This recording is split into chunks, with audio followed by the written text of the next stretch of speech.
देखिए जी, आपको बता दें यहां पे दो पार्टी आपको दिख रही है। इस रामलाल जो यहां पे सेलर है और यहां पे बायर है। एक तरीके से रामलाल के लिए बायर जो खरीदने वाला है, ये एक तरीके से कौन है? ये हमारा डेटर फॉर किसके लिए? रामलाल के लिए। रामलाल के लिए डेटर है, इसने सामान बेचा, सेल गुड्स ऑन क्रेडिट। भाई अब ये बात समझ में आ गई कि ठीक है, रामलाल ने, नाम भी चलो लिख लो भाई, अब नाम भी बड़ा इंपॉर्टेंट है। ये भाई साहब हमारे रामलाल, इसको आप कैसे भूल सकते हो, ये तो मेरा जिगरी यार है। और ये विजयलाल, भाई इसको भी कैसे भूल सकते हो, है ना? जो बहुत परेशान करता है, इतना सारा होमवर्क देता है, उसी का ही बहरूपिया है विजयलाल। हेयर स्टाइल मैच नहीं हो रहा भाई, मैंने कहा ना बहरूपिया है, अब भाई हेयर स्टाइल मैच नहीं कर रहा, बिग फैन क्या है ये। चलिए, रामलाल और ये हमारा विजयलाल। रामलाल ने विजयलाल को सामान बेचा, याद रखना डियर, किस पे बेचा? उधार पे। अब आ गया जी विजयलाल सामान लेने रामलाल के पास। रामलाल को कहा कि भैया जी ऐसा है, पैसे आज नहीं दूंगा मैं आपको, 2 महीने बाद दूंगा। रामलाल ने हाथ जोड़ लिए, कहता भाई साहब बिल्कुल नहीं, उधार नहीं दे सकता मैं, आप कल को पैसे लेके भाग गए तो मैं क्या करूंगा? तो मैं करूंगा क्या? तो इस केस में सिचुएशन क्या होती है? इस केस में एक बीच का रास्ता निकाला जाता है। ये बीच का रास्ता क्या है जी? तो ये बीच का रास्ता ऐसा कुछ है, ये एक चिट्ठी है। सर ये चिट्ठी क्या होती है? हाँ, आइए इस चिट्ठी के बारे में इस पूरे चैप्टर में पढ़ना है। बिल्कुल ठीक समझा आपने, कुछ इसी तरीके की चिट्ठी है यहां पे। ये होगा क्या? एक बंदा और लेके आते हैं बीच में, जरूरी है। ये एक दूसरा बंदा है यहां पे, रामलाल का अकाउंटेंट। कौन है जी यहां पे? अकाउंटेंट। बिल्कुल ठीक समझा आपने, रामलाल का अकाउंटेंट। ध्यान से समझिएगा, यहीं पे पूरी कहानी है और आगे चल के एक चैप्टर या 2 चैप्टर बीच में कहीं ना कहीं आएगा जब परेशान करने लगेगा ये कॉन्सेप्ट। तो इसलिए प्लीज रिक्वेस्ट है, ढंग से समझना है। ये एक रामलाल का अकाउंटेंट है, अकाउंटेंट।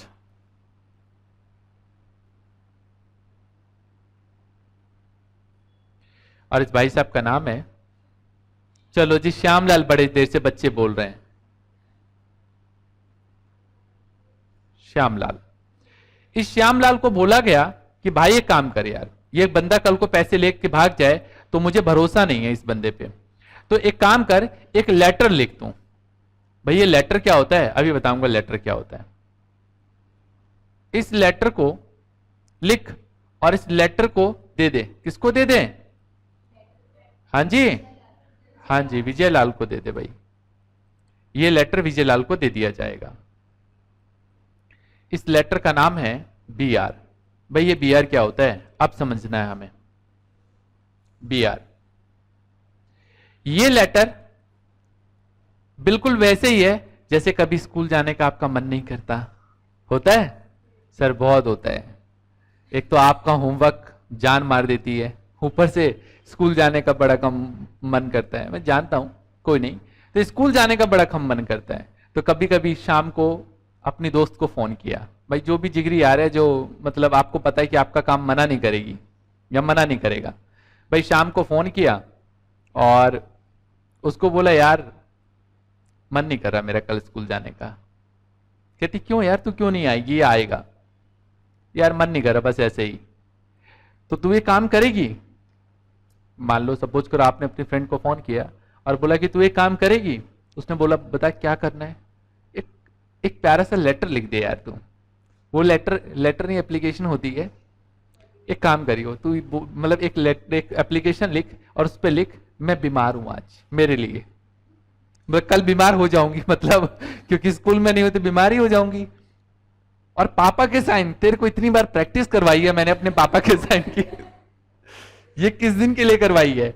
ये जो मैं रजिस्टर के पीछे तेरे बार बार लिखती थी, देख लियो ना, एक बार लिखा तो होगा ही, कर दियो पापा के साइन, मेरे पापा के साइन मतलब कर दियो और मैडम को दे दियो, तो तैयार हो गई। क्या हुआ वहां पे? आपके लिए एप्लीकेशन लिखी गई। किसने लिखी एप्लीकेशन? आपकी फ्रेंड ने। बिल्कुल सेम डियर कहानी, ये जो आप देख रहे हो क्या नाम है इसका? B R. ये जो बी आर आप देख रहे हो डियर, ये बी आर ऐसे ही कुछ है कि रामलाल अपने अकाउंटेंट को बोलेगा, रामलाल अपने किसको बोलेगा? अकाउंटेंट को बोलेगा, चल एक बिल लिख, और बिल लिख के ये किसको दे दिया जाएगा? विजयलाल को। विजयलाल कौन है यहां पे? खरीदने वाला, परचेजर है एक तरीके से। कौन है? परचेजर। देगा इस बीआर पे रामलाल, नहीं रामलाल कह रहा हूं, सॉरी, विजयलाल, ये विजयलाल ही तो है भाई। विजयलाल ठप्पा मारेगा, साइन करेगा और दे देगा। किसको दे देगा? श्यामलाल को। श्यामलाल अपनी तिजोरी में बंद करके रख देगा बिल को। ये एक तरीके का प्रूफ है कि रामलाल ने विजयलाल को इतना सामान बेचा है और 3 महीने बाद सामने वाली पार्टी कह रही है कि हम आपको पैसे दे देंगे। मान लो आपकी दोस्त आती है एक दिन और कहती है कि यार मेरे को कुछ पैसे की जरूरत है, देगी क्या? भाई किसी तरीके से आपने मना तो किया नहीं जाता, तो आपने ये नहीं बोला मेरे पैसे, चल मैं अपनी एक फ्रेंड से बात करती हूं। भाई अब उसे 1 घंटे बाद बुलाया और आपने अपनी फ्रेंड का नाम लेके बोला देख ऐसा है, वो नो डाउट कि पैसे दे तो देगी, लेकिन तेरे से ना एक लेटर लिखवाएगी कि कल को तू पैसे लेके भाग जाए तो मेरे पैसे नहीं है, मेरी दोस्त के पैसे हैं, देख ले भाई। अब मेरे पे तो विश्वास करती है, लेकिन उसने बोला तेरे को तो दे सकती हूँ और किसी के लिए लेटर लिख दे। तो मान लो उसे एक लेटर लिखवा लिया आपने और उसको 1000 रुपए दे दिए एग्जाम्पल के तौर पर, तो क्या है? एक तरीके से प्रूफ है। कल को पैसे नहीं दोगे तो पुलिस में कंप्लेन नहीं करोगे, सीधा उसकी मम्मी पापा के पास दिखा दोगे। सारी पोल पट्टी खुल गई इसकी, है ना? कहने का मतलब है डियर, एक तरीके का ये जो बी आर देख रहे हो, ये एक तरीके का क्या है? ये प्रूफ है। तो जरा कहानी को एक बार दोबारा समझते हैं। रामलाल ने विजयलाल को सामान बेचा। किस पे बेचा जी? उधार पे। उधार पे माल बेचा। अब ठीक है भाई, उधार पे माल बेचा, ये बायर है बंदा, इसने सामान खरीदा। अब रामलाल अपने अकाउंटेंट को एक ऑर्डर देगा कि तू एक बिल लिख। किसके बिहाफ में? विजयलाल के बिहाफ में। जैसे आप अपनी फ्रेंड को फोन करते हो और कहते हो कि मेरे नाम एक एप्लीकेशन लिख दे, तो आपकी फ्रेंड लिखती है, लेकिन किसके बिहाफ में लिखती है? आपके बिहाफ में। ऐसे ही श्यामलाल मतलब अकाउंटेंट विजयलाल के बिहाफ में क्या करेगा? एक क्या लिखेगा? बिल लिखेगा। दोबारा बता दूं बेटा, ये विजयलाल के बिहाफ में लिखा जाएगा बिल, और किसको दे दिया जाएगा? विजयलाल को। विजयलाल इस पे साइन करेगा, ठप्पा लगा के वापस पहुंचा देगा। पूरी कहानी समझ में आई? क्यों लिखा जाता है? सामान बेचने के लिए, प्रूफ के तौर पे होता है। अच्छा, रामलाल को मान लो ये पैसा 3 महीने बाद मिलना है। कितने महीने बाद मिलना है? 3 महीने बाद। लेकिन इसे 5 दिन बाद ही पैसे की जरूरत पड़ जाए तो क्या किया जाए? तो रामलाल क्या करेगा? अगर मान लो इसको पैसे की जरूरत पड़ जाए तो बैंक जाएगा। कहां जाएगा? बैंक। किसके बैंक भाई? अपने बैंक। अपने बैंक जाएगा और जरूरत पड़ने पे क्या करेगा? डिस्काउंट करवा लेगा। बिल्कुल ठीक समझा। जरूरत करने पे क्या करेगा? डिस्काउंट करवा लेगा। This process is called bill of exchange. Discounting वाला केस भी मान लो बता देता हूं मैं। ले चलो डिस्काउंटिंग वाला केस रुक के बात करेंगे हम। यहां तक कोई दिक्कत, कोई परेशानी? तो सिर्फ डियर कहानी थी, समझने वाला काम था। कॉन्सेप्ट है ये, जो मैं मुंह से बोलता है इसे पिक्चर के फॉर्म में दिखाया है, कार्टून के फॉर्म में दिखाया है, इसी बात के लिए कि आप इस चीज को समझ जाओ। अच्छा, एक क्वेश्चन उठता है, क्या सर हमेशा रामलाल का अकाउंटेंट ही बिल लिखेगा? नहीं नहीं, ऐसा हमेशा नहीं है। अगर बीआर की बिल्स ऑफ एक्सचेंज बोलते हैं इसको, अगर ऐसी कोई सिचुएशन है तो उस केस में रामलाल का अकाउंट लिखेगा। लेकिन एक सिचुएशन और होती है जिसको बोलते हैं हम लोग प्रोमिजरी नोट। अगर बिल ऑफ एक्सचेंज की जगह प्रोमिजरी नोट होता है तो ये विजयलाल ही लिखेगा। अभी बताऊंगा आगे आने वाले टाइम में, लेकिन अभी सिर्फ एक ही कॉन्सेप्ट के ऊपर काम करना है, वो बिल ऑफ एक्सचेंज है। ठीक है? प्रोमिसरी नोट तो इसका एक पार्ट है, पूरा प्रोसेस है। डन। चलिए आगे चलते हैं, जरा इस कहानी को आगे बढ़ाते हुए कुछ बातों को और जानते हैं। चलिए आपको एक बात तो समझ में आ गया कि ये हमारे पास एक बिल ऑफ एक्सचेंज है जो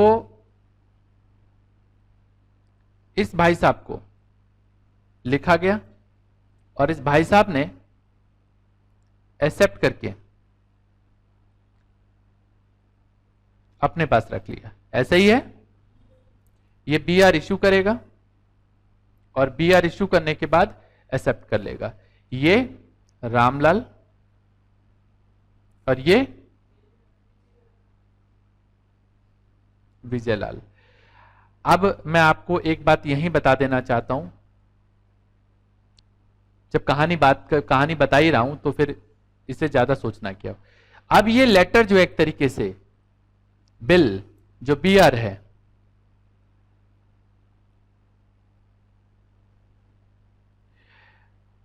इस बिल को अपने पास होल्ड करके रखेगा। कौन रखेगा अपने पास होल्ड करके? लाउडली बोल के बताओ, कौन रखेगा होल्ड करके? रामलाल। बीच में पैसे की जरूरत पड़े या क्या सिचुएशन हो, वो उसकी सिचुएशन एज पर सिचुएशन बनती है। मान लो अगर पैसे की जरूरत हो, मान लो एग्जाम्पल के तौर पे, तो इस बिल को क्या क्या कर सकता है वो मैं बता देता हूं। सिचुएशन,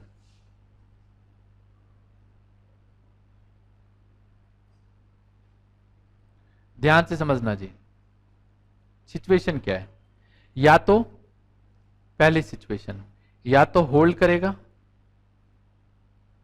बिल को, hold and wait for receipt of payment. Yes और नो? होल्ड करके रखेगा। या इसको पैसे की जरूरत पड़ जाए पहले, तो ये क्या करेगा? डिस्काउंट करा लेगा, डिस्काउंट विद बैंक से डिस्काउंट करा लेगा।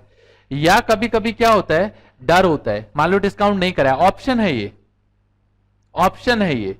या फिर क्या करेगा, ये bill send for collection, bill send for collection, या फिर किसी थर्ड पार्टी को एंडोर्स कर देगा, endorse to third party. Sir ये क्या क्या बता दिया? वेट करना डियर, इस सब की कहानी मैं रुक के बताऊंगा, लेकिन अभी नहीं, ठीक है? अभी सब समझ लो, इस बिल को ऐसे कर सकता है, ये अपने पास वेट करेगा या फिर पहले डिस्काउंट करा लेगा बैंक से। बताऊंगा सबके बारे में डिटेल में, अभी वक्त नहीं आया बताने का। या कलेक्शन के लिए भेज देगा, मतलब ऐसे कि अपने पास ना रख के बैंक में जमा करा देगा, और जब ड्यू डेट की बारी आएगी तो ये जो विजय लाल है ये पैसे दे देगा बैंक में, हमारा बैंक अकाउंट पर जाएगा। या मान लो रामलाल ने अपने किसी दोस्त से पैसे ले रखे हैं उतने ही जितने का बिल लिखा गया। मान लो रामलाल ने विजय लाल को सामान बेचा 1000 रुपए का, और 3 महीने का पीरियड है, 3 महीने बाद बिल के पैसे मिलेंगे, और रामलाल ने अपने दोस्त से 1000 रुपए उधार भी लिए थे। तो हो सकता है कि विजय लाल का जो बिल है, जो 1000 रुपए 3 महीने बाद मिलने वाला है, वो डायरेक्ट अपने दोस्त को दे दे कि ये पकड़, मेरा पैसा किसी से आने वाला है। यार आप नहीं करते हो, आपने किसी अपनी दोस्त को पैसे दे रखे हैं उधार, ठीक है, उधार दे रखे हैं, और आपने किसी दोस्त से उधार ले भी रखे हैं उतने ही पैसे, तो आप क्या करते हो? सामने वाली फ्रेंड को कहते हो एक काम करियो, ये पैसा ना मेरी ए फ्रेंड है उसको दे दियो। समझ रहे हो? मतलब ट्रायंगल बनाने से बजाय डायरेक्ट तुम उसको पैसे दे देना। होता है ऐसे? हाँ, ऐसी कुछ सिचुएशन है। कोई दिक्कत, कोई परेशानी? मजा आ रहा है जी? चलिए उम्मीद करता हूं ये बात समझ में आ गई होगी। चलिए ये बात जब समझ में आ गई तो 2-3 बातें हैं और जो जानना जरूरी है। जब ये आपने कॉन्सेप्ट 1 पढ़ा तो ये समझ में आ गया कि एक बेचने वाला सामान है, एक खरीदने वाला है। तो यहां पे पार्टी,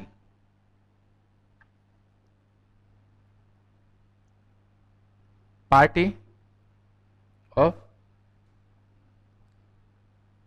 बिल्स ऑफ एक्सचेंज, एक मिनट। Parties to a bills of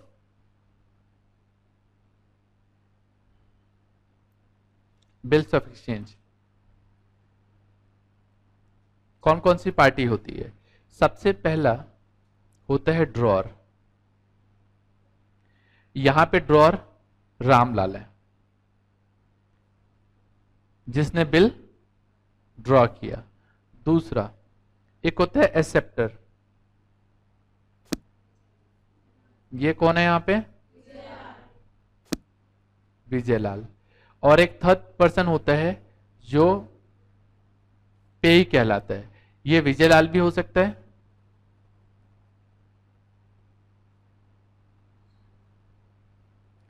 और in behalf of other person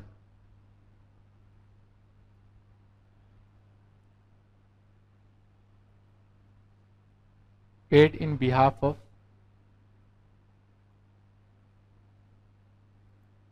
Vijaylal.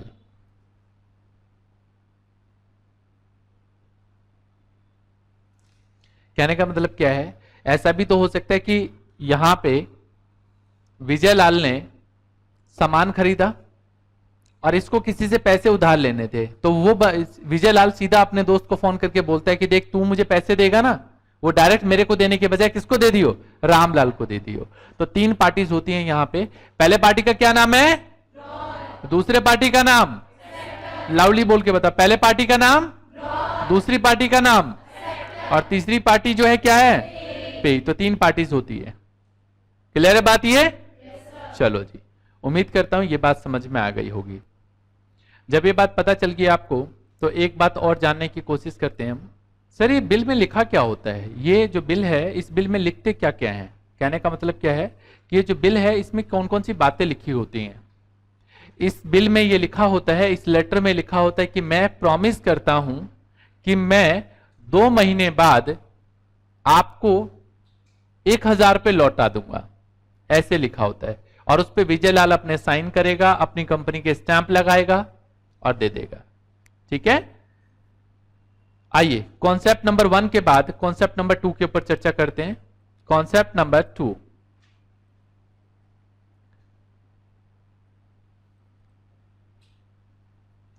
आप उसको कॉन्सेप्ट 1 करके लिख देना जी। जो आपने अभी लिखा है उसको कॉन्सेप्ट नंबर 1 लिख देना। ये कॉन्सेप्ट 2 अभी नोट नहीं करना, समझो। अब मान लो ये जो बिल है जो अभी मैंने आपको बोला है, ये बिल 25 अक्टूबर 2014 को लिखा गया। कौन सी डेट को बिल लिखा गया? 25 अक्टूबर 2014 को बिल लिखा गया। Period of bill, period of bill का मतलब है कि ड्यूरेशन ऑफ बिल, बिल की ड्यूरेशन कितनी है? 2 महीने, 3 महीने, 4 महीने। तो कितना बिल लिखा मैंने यहां पे? 3 महीने का। 3 महीने का बिल का ड्यूरेशन, मतलब 3 महीने बाद ये बिल के पैसे वापस होने हैं। और एक बात और बता दूं, एज पर सिचुएशन जो बिल ऑफ एक्सचेंज का कॉन्सेप्ट है, इस कॉन्सेप्ट के थ्रू रूल कहता है ग्रेस पीरियड मिलेगा। भाई इलेक्ट्रिसिटी का बिल आपके घर पे आता है? आता है ना? उसमें पता है बिल की जो डेट होती है वो कुछ और होती है, लेकिन रीडिंग की डेट कुछ और होती है। पता है, आज मान लो बिल लेके गए तो आज ही की कहेंगे नहीं पैसे दे दो, नहीं ना, आपको 10 दिन 12 दिन पीरियड देते हैं एक्स्ट्रा, कि इस दिन आप पैसे दे सकते हो। ऐसे ही पीरियड ऑफ बिल होता है। जैसे आप स्कूल में भी फीस देते हो तो फीस की जो डेट होती है उसमें 4-5 दिन का ग्रेस पीरियड होता है विदाउट लेट फाइन, अदरवाइज बाद में लेट फाइन लगता है। तो ग्रेस पीरियड 3 दिन हमेशा होता है। सर ये 3 दिन क्या ऑलवेज होता है? हां जी, ऑलवेज होता है एज पर रूल। ये रूल घर में नहीं बनाया, ये निगोशिएबल इंस्ट्रूमेंट 1881 ये एक एक्ट है, उस एक्ट के तहत ही लागू होता है। ये जो पढ़ रहे हैं हम एक्ट के बारे में ही पढ़ रहे हैं पूरा का पूरा। निगोशिएबल इंस्ट्रूमेंट 1881 ये एक्ट का नाम है। ठीक है, उसके तहत ये हमेशा 3 दिन का ग्रेस पीरियड मिलता है। अच्छा, मैच्योरिटी डेट क्या होगी जी इसमें? आइए चलिए मैं सिखाता हूं मैच्योरिटी डेट क्या होती है इसके अंदर। चेक करके बताओ, बिल लिखा कब है? उसमें 3 महीने जोड़ने हैं। और कितने महीने जोड़ने हैं? 3 महीने। तो बेटा जब बिल लिखोगे जरा ध्यान से देखना, जो मैं बता रहा हूं ढंग से समझना, आ जाएगा, बड़े आराम से समझ में आ जाएगा। डेट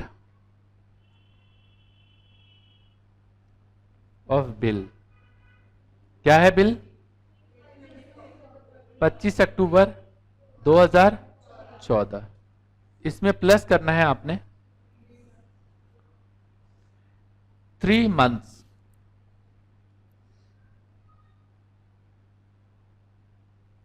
ठीक है? और जब 3 महीने जोड़ लोगे,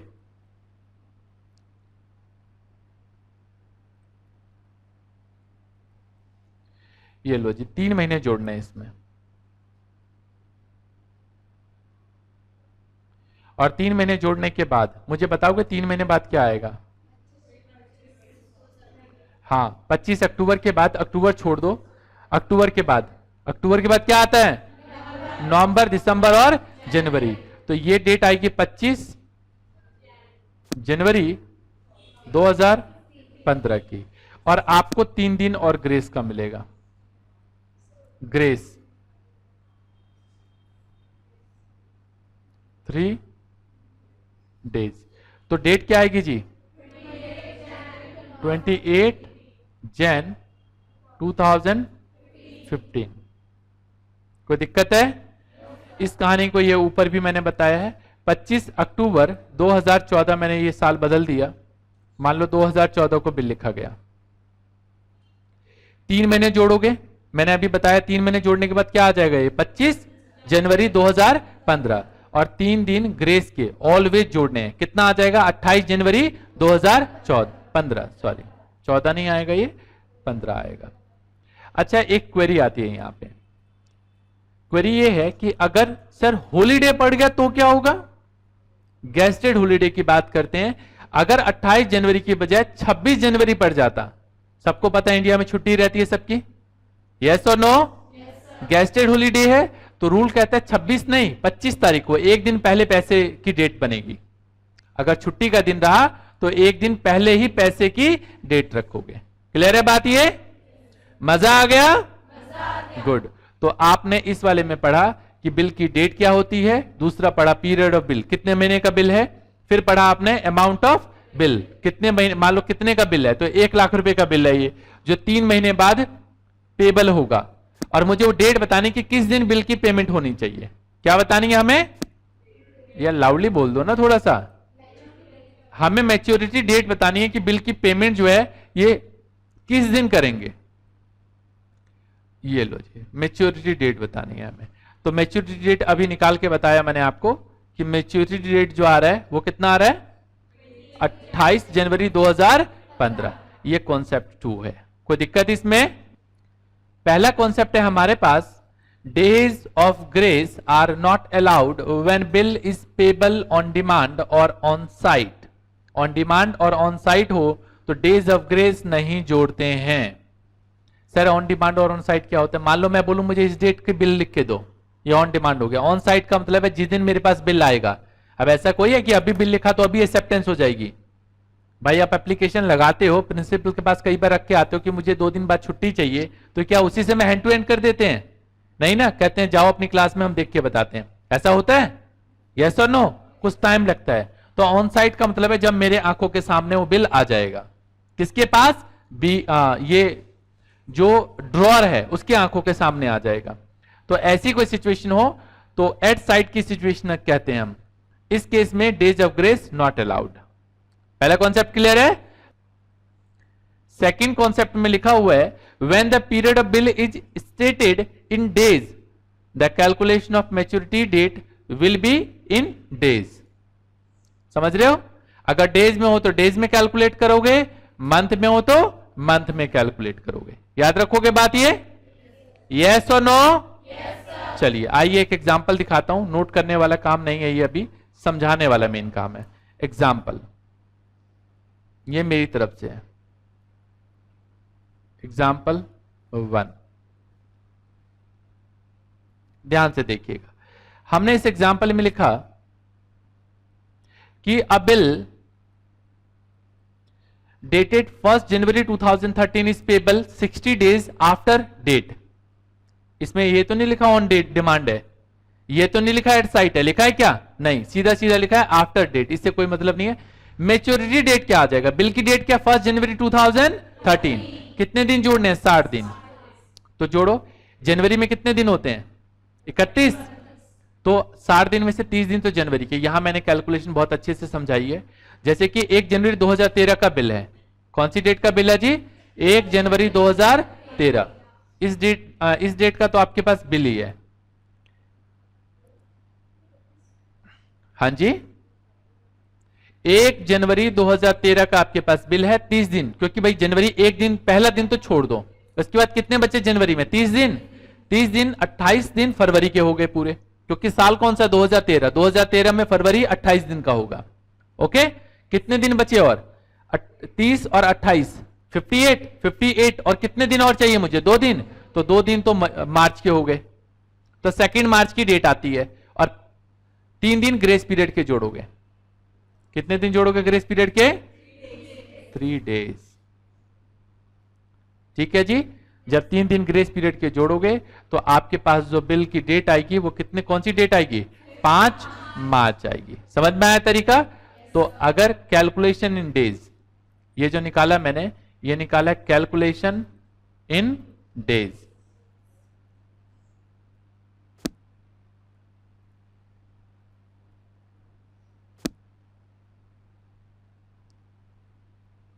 डेज में अगर कैलकुलेशन करनी हो तो एक इसी तरीके से एक 4th नंबर, जैसे कि अटेंशन प्लीज में ये लिखा था मैंने 1st नंबर, ये लिखा था यहां पे 2nd नंबर, ऐसी एक 3rd नंबर है।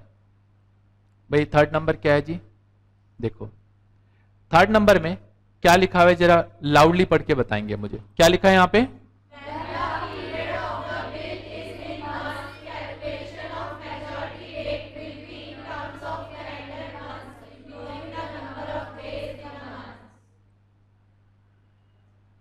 साफ साफ बोल दिया, इससे कोई फर्क नहीं पड़ता कि महीने में 30 दिन है, 31 दिन है, 28 दिन है। मंथ में है तो मंथ में कैलकुलेशन होगी, चाहे आप कुछ भी करो। चलो इसका एग्जाम्पल नंबर 2 दिखाता हूं, जो मेरी तरफ से है। ये एग्जाम्पल 2 ध्यान से देखेंगे। 2nd, A bill dated 1 January 2013 is payable 3 months। वहां पे था 60 डेज, यहां पे 3 महीने कर दिया, यहां पे 3 महीने की डेट है। अगर मैच्योरिटी डेट निकाला तो 1 जनवरी प्लस 3 महीने, तो जनवरी छोड़ दो, फरवरी, मार्च और अप्रैल, ऐसे ही करते हो ना।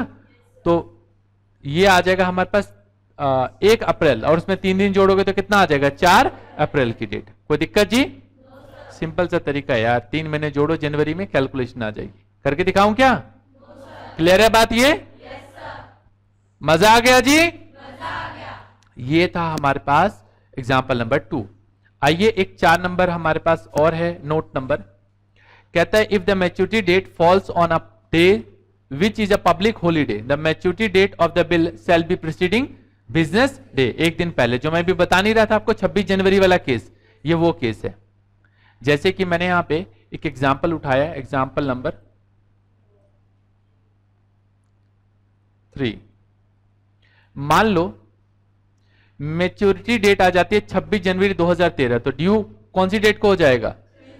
25 जनवरी 2013 को ही हम बिल के पैसे ले लेंगे। क्लियर है बात ये? थर्ड कॉन्सेप्ट ही रहेगा। अभी देखा आपने कि रामलाल ने सामान बेचे किसको? विजयलाल को। जरा ये कॉन्सेप्ट एक बार हटाते हैं, जो मेन बात करनी है उसके ऊपर बात की जाए। और ये BR इसको इशू कर दिया गया, ऐसा ही होगा कुछ। ये जो BR है इसको इशू कर दिया जाएगा, मतलब ये BR इसको इशू किया गया, ये BR को एक्सेप्ट करेगा और रिटर्न कर देगा, ऐसे ही कुछ है। तो मैं कह सकता हूं ये जो BR है, ये BR किसके पास पहुंच गया? रामलाल के पास। यस और नो? और ये रामलाल क्या करेगा अब इस बीआर को, इसके लिए मैंने अभी पीछे बताया था कॉन्सेप्ट, यही बात बता रहा था ना मैं आपको कि सिचुएशन क्रिएट की जा सकती है। सिचुएशन ये कि ये बीआर या तो अपने पास रखेगा,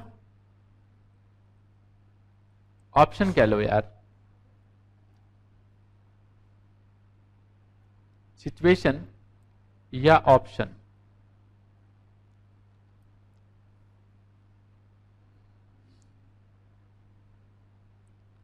ऑप्शन 4 रामलाल।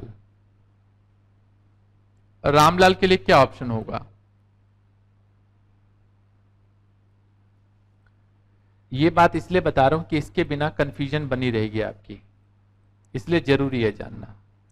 अभी जो बीआर है इसके लिए ऑप्शन है, या तो वो अपने पास रखेगा, या डिस्काउंट करा लेगा, या कलेक्शन के लिए भेज देगा, या फिर क्या करेगा, एंडोर्स कर देगा। जी ये क्या बात कर रहा हूं मैं आपसे, आइए जरा थोड़ा सा डिटेल में समझते हैं।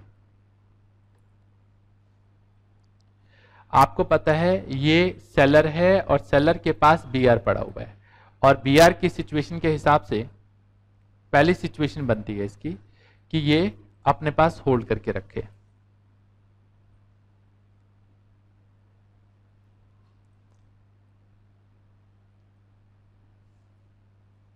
ये लो जी, होल्ड करके कैसे रखेगा जी, होल्ड करके अपने पास रखेगा, और जब ड्यू डेट की बारी आएगी तो ये भाई साहब जो दूसरी पार्टी वाले हैं ये होल्ड करेगा इस बिल को, और ड्यू डेट को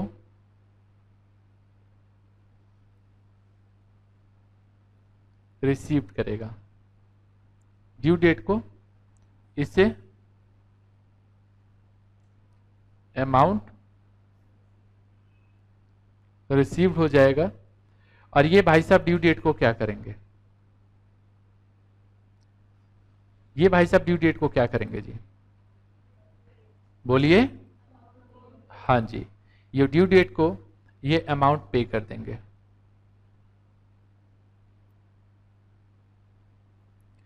यहां तक कोई दिक्कत कोई परेशानी तो बताइए। ये होल्ड करने का मतलब समझ में आ गया सबको, क्या होता है होल्ड करने का मतलब? सबसे पहले होल्ड करेगा, होल्ड करने के बाद ड्यू डेट को इंतजार करेगा कि मेरे पैसे आ जाए। तो ये भाई साहब जो दूसरी पार्टी वाले हैं ये पैसे इनको दे देंगे, ये दूसरी पार्टी। क्लियर है बात ये? चलो जी बहुत खूब, एक बार दोबारा दिखा दूंगा, समझ में आ जाएगा फिर।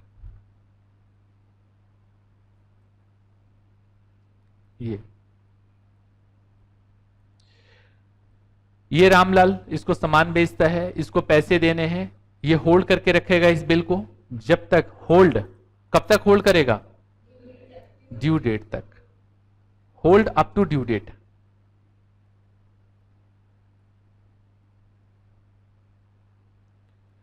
ड्यू डेट बोल दो, मैच्योरिटी डेट बोल दो, बात एक ही है, और उस डेट को ये भाई साहब इनको पैसे दे देंगे। क्लियर है बात? ये ऑप्शन 1 है, ये ऑप्शन 1 सिचुएशन 1 है।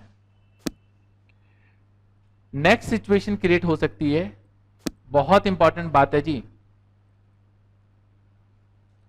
नेक्स्ट सिचुएशन हमारी सेकंड क्रिएट हो सकती है, ये वाली डिस्काउंट विद बैंक। सर ये डिस्काउंट विद बैंक क्या होता है? हाँ आइए ये बात समझाने वाली है और बहुत इंपॉर्टेंट बात है ये, बैंक से डिस्काउंट करा लेना। देखो ये तो पता है डियर कि ये रामलाल है जिसके पास बिल है या नहीं? रामलाल है, इसके पास एक बिल रखा हुआ है, और आपको पता है ये दूसरा पर्सन है जिसने बिल एक्सेप्ट कर रखा है, और इसको पैसे की जरूरत पड़ गई। ये जो बिल है, बिल के तो पेमेंट 3 महीने बाद करेगा, मतलब बिल जो पे करेगा आफ्टर 3 मंथ्स, 3 महीने बाद बिल की पेमेंट करेगा। लेकिन रामलाल को पैसे की जरूरत पहले ही पड़ी, अब क्या हो, अब क्या किया जाए? आइए मैं दिखाता हूं अब क्या करेंगे। ये मेरे पास बैंक है। कौन है ये? बैंक। मान लो ये स्टेट बैंक ऑफ इंडिया है। रामलाल का अकाउंट इस बैंक में है। रामलाल के अकाउंट की बात कर रहा हूं। इस बैंक में अकाउंट है। रामलाल इस बैंक में जाएगा और बोलेगा सर मुझे पैसे की जरूरत है, मुझे पैसे की जरूरत है। तो एसबीआई वाले इसको कैश दे देंगे। क्या दे देंगे? कैश दे देंगे। एक्चुअली कैश नहीं देते हैं, amount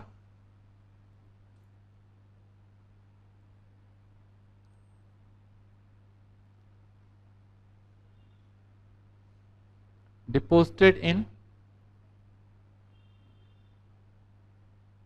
account of Ramlal. Ramlal के अकाउंट में पैसे जमा कर देता है। कौन कर देगा पैसे जमा? बता दो यार। हाँ जी, बैंक। बैंक पैसे जमा करता है रामलाल के अकाउंट में पैसे। ये लो जी। अच्छा, ये बात हमें पता चल गई कि ये सिचुएशन है।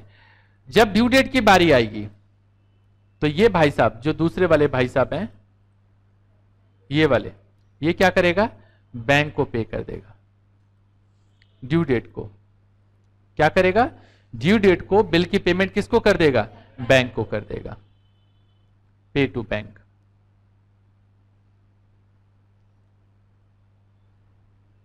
कोई दिक्कत है यहां तक? कहने का मतलब रामलाल को पहले ही पैसे की जरूरत पड़ी, लेकिन रामलाल के पास जो चिट्ठी पड़ी है उसके हिसाब से पैसे कब मिलने हैं? 3 महीने बाद। लेकिन रामलाल को पैसे पहले की जरूरत पड़ेगी, पैसे की।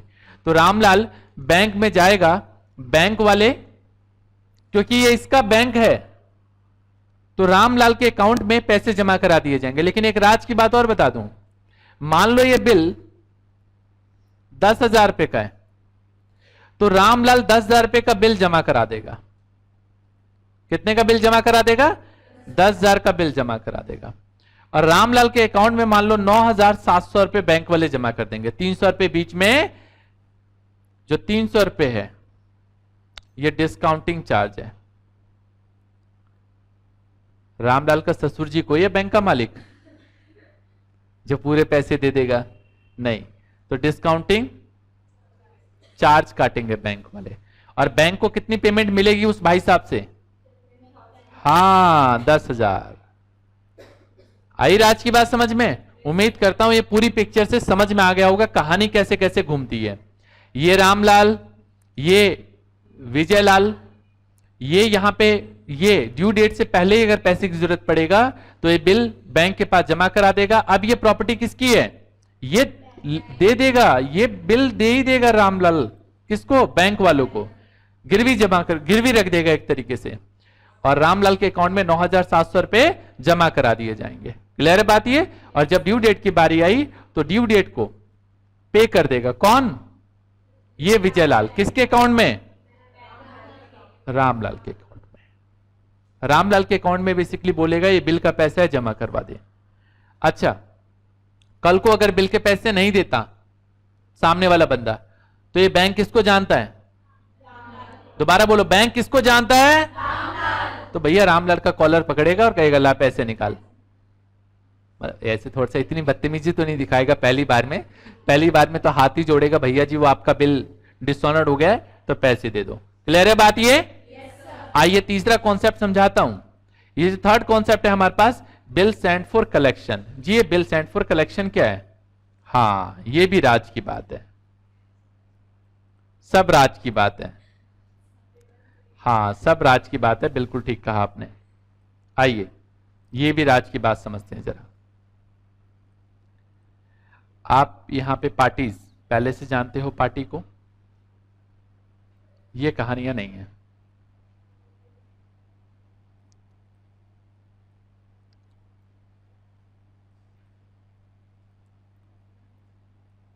हाँ, अब हो सकता है। देखिए कहानी कुछ यूं है, रामलाल आपको पता ही है, ये दूसरी पार्टी, ये बीआर पूरा का पूरा बैंक में रख देगा सेफ, सेफ के तौर पे। कल को बिल खो ना जाए, कोई दिक्कत ना हो जाए, इसलिए क्या करेगा, बैंक में सेफ जमा करा देगा। जैसे कई लोग बैंक अपने मकान के कागज ज्वेलरी बैंक में लॉकर में रखते हैं ना, जमा करवा देता है, ठीक है, और ड्यू डेट तक बैठ जाएगा आराम से। जब ड्यू डेट की बारी आएगी तो ये भाई साहब, ये जो विजय लाल है, ये विजय लाल बैंक में पैसे जमा करवा देगा। कितना बोलो? और बैंक वाले क्या करेंगे, इस भाई साहब के अकाउंट में, जो ये रामलाल है, इस रामलाल के अकाउंट में पूरे 10,000 रुपए जमा कर देंगे। बस समझ में आया कहानी? पहले वाले में और इसमें फर्क क्या है कि इसमें ड्यू डेट से पहले ही पैसे निकलवा लिए तो बैंक वालों ने डिस्काउंटिंग चार्ज काटा। इस वाले में इसने बिल जमा करा लिया, इसके अकाउंट में जमा कर दिए जाएंगे पैसे को। क्लियर है बात? ये मजा आ गया जी? चलो, तो सिचुएशन थर्ड भी आपको समझ में आ गई। आइए सिचुएशन फोर्थ के ऊपर चर्चा करते हैं। फोर्थ सिचुएशन क्या है? Endorse to third party. बेटा बहुत इंपॉर्टेंट कहानियां हैं ये, यही हमारे कॉन्सेप्ट को मजबूत करने वाला है, और आगे जो हम क्वेश्चन पढ़ेंगे इसी से हमारे सॉल्यूशन भी निकलेंगे। डियर, ये बात तो आपको पहले से ही पता है कि ये पार्टीज है हमारे पास।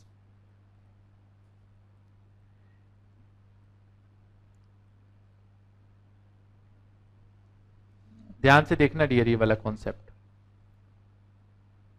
सर्कल घूमेगा इसलिए बता रहा हूं आपको मैं। आपको पता है डियर, ये रामलाल,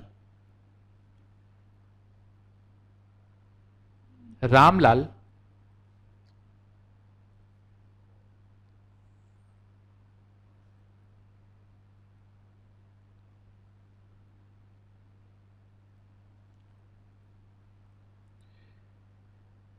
इस भाई साहब का नाम रख लो। नहीं नहीं नहीं नहीं, नहीं।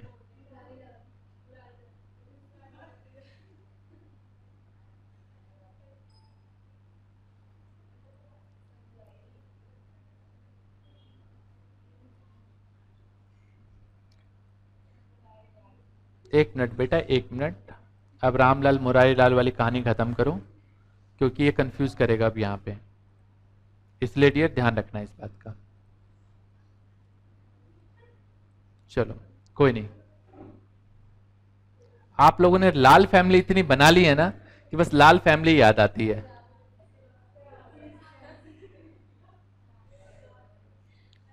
टुन टुन लाल, हाँ आइए बताता हूं टुन टुन लाल का क्या है सिस्टम इसमें। चलो जरा देखो, आप यहां पे डियर देख पा रहे हो, बहुत इंपॉर्टेंट कॉन्सेप्ट है डियर। इसने ये यहां पे विजय लाल को सामान बेचा, सेल, उधार पे बेचा, कितने का? इस रामलाल और विजय लाल के बीच में रिलेशनशिप बताओ जल्दी से। ये सेलर है और ये बायर है, जल्दी बोलो भाई। ये सेलर है और ये कौन है यहां पे? बायर। क्लियर है बात ये? आइए एक राज की बात और बताऊंगा। हुआ क्या, इस टुनटुन लाल ने भी सामान बेचा रामलाल को, कितने का? 10,000 का। तो अब रामलाल यहां पे क्या हो जाएगा? बायर हो जाएगा। किसके लिए बायर हो जाएगा? ये टुनटुन लाल के लिए। T4 टुनटुन और T4 थर्ड पार्टी, अभी समझे? इसलिए यहां पे T लिखा मैंने। यहां पे कौन है? ये थर्ड पार्टी है। तो सिंपल सी बात है, ये भाई साहब सेलर है। कोई दिक्कत है यहां तक? अच्छा, अब एक बात और बताऊं, अगर मैं बोलूं रामलाल और विजय लाल के बीच में रिलेशनशिप क्या है, तो ये ड्रॉर है और ये कौन है? एक्सेप्टर है ना? यस और नो? चलिए, अब होता क्या है, मान लो ये जो BR है, ये इसने बिल इसके ऊपर लिखा, ये बिल एक्सेप्ट करेगा और वापस किसको दे देगा? रामलाल को। ठीक है जी, ये बिल सीधा उठा के किसको पहुंचा दिया? टुनटुन लाल को। कहेगा ले पकड़ ले बिल, तेरा 10,000 रुपए का मामला सेटल, खत्म कहानी। जब ड्यू डेट की बारी आएगी तो ड्यू डेट को ये जो थर्ड पार्टी है, कौन है यहां पे, विजयलाल, ये पे कर देगा, पे ऑन ड्यू डेट। क्लियर है बात ये?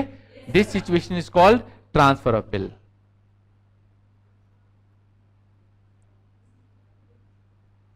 किसको ट्रांसफर कर दिया? थर्ड पार्टी को।